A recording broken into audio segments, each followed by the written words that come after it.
নমস্কার বন্ধুরা, সবাই কেমন আছেন? আশা করছি সকলে ভালো আছেন। এখানে মেলা হচ্ছে, আজকে রথের দিন। সবাইকে শুভ রথযাত্রার অনেক অনেক শুভেচ্ছা। আমাদের এখানেও মেলা হচ্ছে, তবে রথের মেলা এখানে হচ্ছে না। তো যেই মেলাই হোক না কেন, মেলা তো চলুন আপনাদেরকে সেখানেই আজকে নিয়ে যাব। রেডি হয়ে বেরিয়ে পড়েছি, আর ওরাও সবাই নামছে। তো চলুন সবাই মিলে একসাথে যাওয়া যাক।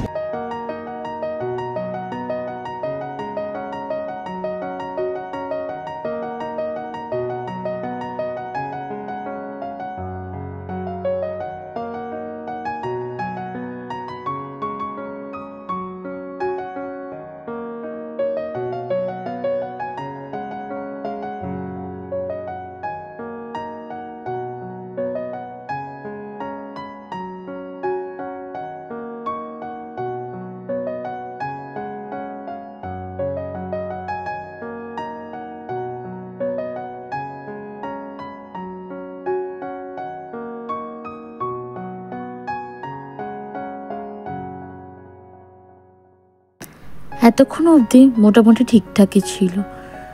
তারপর ধীরে ধীরে যতটা সামনে এগোচ্ছিলাম আর ভিড়ও ততটাই বাড়ছিল।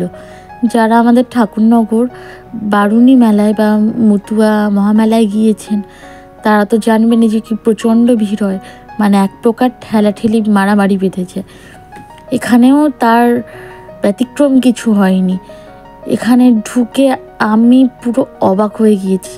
এত ভিড়, মানে যেই রাস্তাটা অলওয়েজ দেখি ফাঁকা, সেই রাস্তাটায় রাত্রেবেলা যে এত প্রচণ্ড ভিড় হতে পারে, বা গতদিন রাতেও যে রাস্তা দেখে গেছি একদম ফাঁকা, সে রাস্তায় এত প্রচণ্ড ভিড় আমি কল্পনাও করতে পারিনি।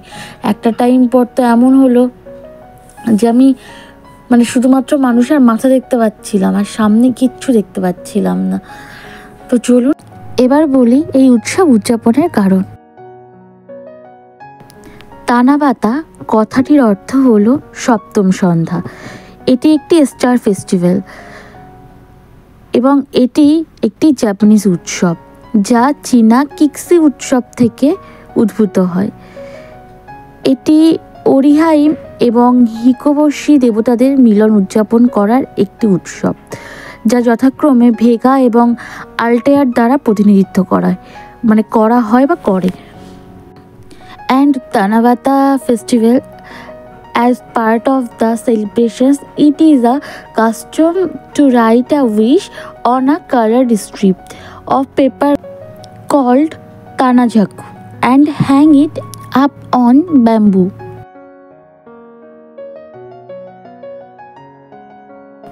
আশা করি তানাবাতা উৎসবের উপলক্ষ আপনাদেরকে বোঝাতে পারলাম।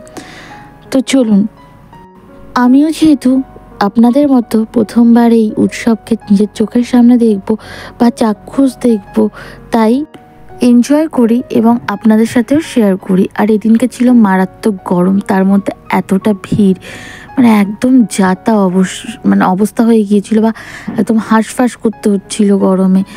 আর এই সাইডটাতে ছিল প্রচুর পরিমাণে আরও দোকান, যেগুলো হয়তো খাবারের স্টল ছিল।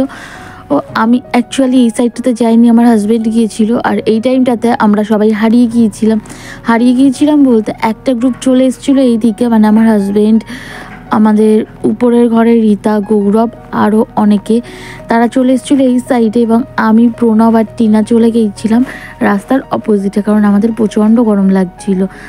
আর যথারীতি এরা আমাদেরকে খুঁজে পাচ্ছিল না, এরা ভেবেছিল আমরা মনে হয় হারিয়ে গিয়েছি, তো আমাদেরকে খোঁজাখুঁজি শুরু হয়ে গিয়েছিল। আশা করি এখানে দেখে বুঝতেই পারছি যে কি প্রচণ্ড ভিড় ছিল, আর এত গরমে এত কষ্ট হচ্ছিল, যে কারণে আর এই সাইডটাতে আসিনি। আর এইগুলো কিন্তু আমার হাজব্যান্ডের নেওয়া ছোট ছোট ক্লিপ, যেগুলো আমি অ্যাড করে দিয়েছি।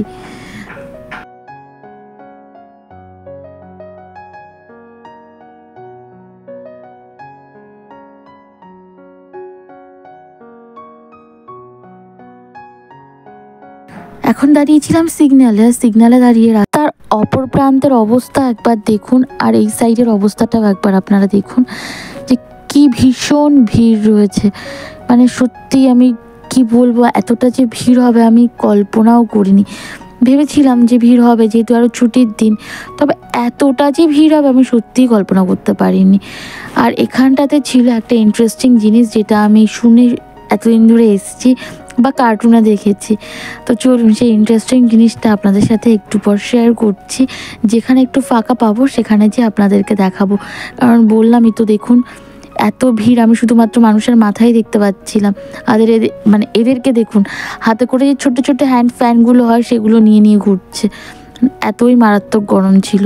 তো চলুন কি ইন্টারেস্টিং জিনিস দেখতে পেয়েছি সেটা দেখাবো। আর এই যে 7-Eleven-এর অপোজিটেই একটু আগে যেই গাছটা দেখলেন, যেখানটাতে যে কাগজগুলো ঝুলছে, সেগুলোই কিন্তু এই ব্যাম্বু ট্রি, যেটাতে নিজেদের উইশ লিখে ঝুলিয়ে দিতে হয়।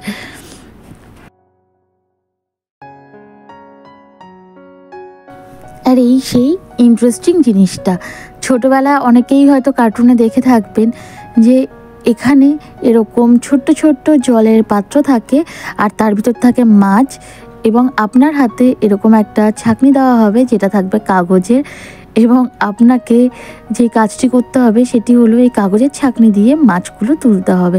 আর যে কটা মাছ আপনি তুলতে পারবেন সে কটা মাছ আপনি বাড়িও নিয়ে যেতে পারবেন। তবে হ্যাঁ, এখানে কিন্তু বাড়ি না নিয়ে রেখে দিয়েও যাওয়া যায়। আর বাচ্চাটিকে দেখুন, ও তো ছোট বাচ্চাও বুঝতে পারছিল না, তবে শুধুমাত্র আনন্দ করার জন্যই ও মাছগুলোকে ধরার চেষ্টা করছিল। তবে হ্যাঁ, আমরা ভেবেছিলাম যে মাছ ধরবো এবং মাছ আমরা নিয়ে আসবো, কারণ আমাদের খুব ইচ্ছে যে আমরা একটা অ্যাকুয়ারিয়াম কিনে তার ভিতর মাছ রাখবো। তবে যেদিনকে আমরা গিয়েছিলাম সেদিনকে আর মাছগুলো ধরে বাড়িতে নিয়ে যেতে ছিল না। আমার এক্স্যাক্টলি মনে নেই যে এখানে কত টাকা করে পে করতে হচ্ছিল, তবে যতদূর সম্ভব 100 ইয়েন থেকে 300 ইয়েনের মধ্যে এরকম কিছুই পে করতে হচ্ছিল। তবে ওই যে এতগুলো টাকা পে করব কিন্তু আমি বাড়িতে মাছ নিয়ে যেতে পারবো না, এই কারণেই আমরা আর এই মাছ ধরার এখানে ওয়েট করেও পরে আবার মাছ না ধরে ফিরে গিয়েছি। মানে এখানে বেশটা টাইম ওয়েট করছিলাম যে মাছ ধরবো।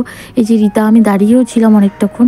তারপর গৌরব এসে বললো আজকে মাছ ধরে বাড়ি নিয়ে যাওয়া যাবে না।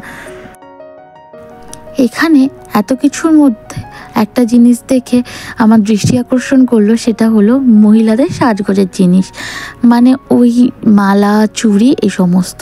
তো যাই হোক, মেলা থেকে চলে এসে আমি, টিনা, রীতা সবাই মিলে বানিয়ে ফেললাম ফুচকা। এটা টিনার ঘরেই, টিনা কিন্তু সমস্ত কিছু রেডি করে রেখেছিল, আমরা জাস্ট যে ওকে একটু হেল্প করে দিয়েছি। তো ফুচকাটা খেতে খেতেই ব্লগটা এখানে শেষ করছি। আসলে আমরা বাইরে থেকে কিছুই খেয়ে এসেছিলাম না, কারণ আমরা ফুচকা পার্টি করবো দেখে। তো চলুন ব্লগটা এখানেই শেষ করছি। সবাই ভালো থাকবেন, সুস্থ থাকবেন, সায়োনারা।